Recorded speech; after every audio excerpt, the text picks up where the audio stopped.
What's up, everybody? Thank you for checking out AcademicWave. I'm on the beautiful campus of TCU, Texas Christian University, and it's colder than Eskimo popsicles. So I'm gonna make this real quick.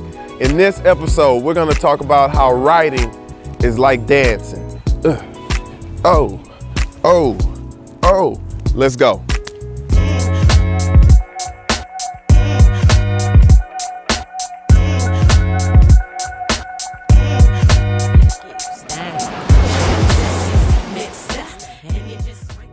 All right, this is how writing is like dancing. And when I say dancing, I'm not talking about this. I'm not talking about this. And I'm definitely not talking about this. Now, when I talk of dancing, I don't want you to think of dancing by yourself or a solo project. Writing is dancing with a partner. You have yourself, you have the paper, and then you have the audience, which is who's ever reading it or grading the paper. Okay, so now that we have that established, I want you to think of your paper as being a body. Now with a body, you have to have a core, you have to have a focus, you have to have a spine. And this is where the use of quotes come in. So next, what you're gonna do is pick a quote from what you're using. And the quote can be 1 to 3 sentences. And this is gonna be the major focus of your paper. It's gonna act as the spine. It's gonna be the core argument or core focus of what you're gonna write about. Now, when you pick this quote to be your major focus, you wanna make sure that it has what I like to say, a lot of meat on the bone, which means you can agree with it, disagree with it. It can be seen from many perspectives.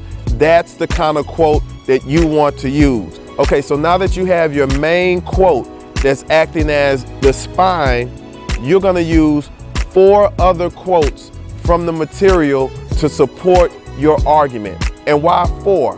Basically, 2 arms, 2 legs, and now you have a body. So the reason why I'm referring to your paper as being a body is because it's a living, breathing thing. This is not something that you just write and put off.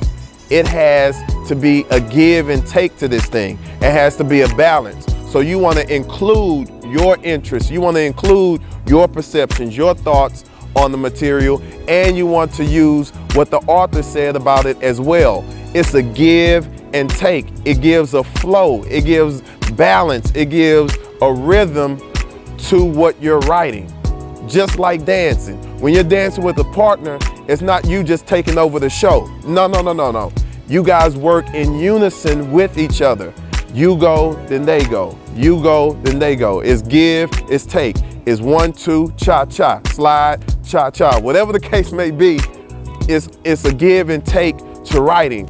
And with this rhythm, there's a balance to your paper. It's not just you spilling your thoughts. It's not just you telling a summary of what went on. It's a give and take to it. And the best thing about this is when you're dancing well with a partner, the audience, who's your reader, loves that.